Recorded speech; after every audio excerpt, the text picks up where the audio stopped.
Check-up में report तो positive आइल बा।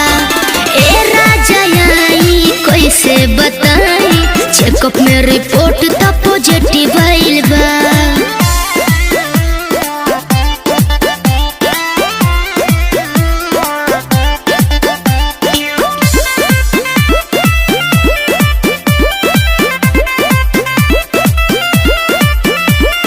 कैसे भइल हट रानी, काहे रखेलू ना सावधानी। टेंशन मत ले, तू कवना हालत में तनी बोला ये दिल बर जानी।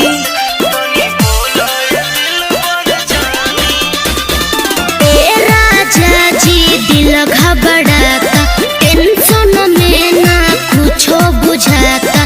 भरत चले में गोड़ बीपी हमर तो बढ़ल जाता।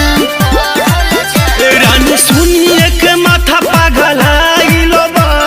अरे पागल तोरा नहीं के बुझा तो डॉक्टर से बात कराऊ ना। ए राजा आई कैसे बताई, चेकअप में रिपोर्ट तो पॉजिटिव आइल बा। ए राजा आई कैसे बताई, चेकअप में रिपोर्ट तो पॉजिटिव आइल बा।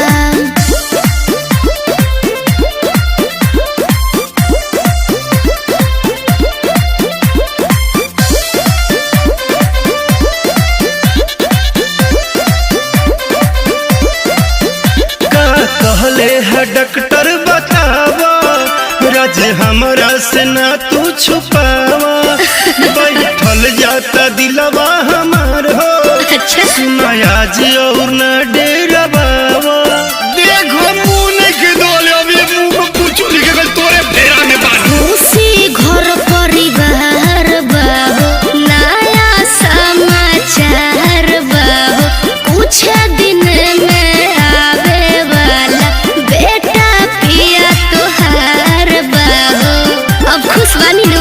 राकेश बच्चन के मुहवा सुखाइल बा। मुंह सुखाई ना, ई कहते कि लड़का होखे वाला बात कहते रे पॉजिटिव आइल बा। ए राजा आई लेके मिठाई, चेकअप में रिपोर्ट तो पॉजिटिव आइल बा। ए राजा आई लेके मिठाई, चेकअप में रिपोर्ट तो पॉजिटिव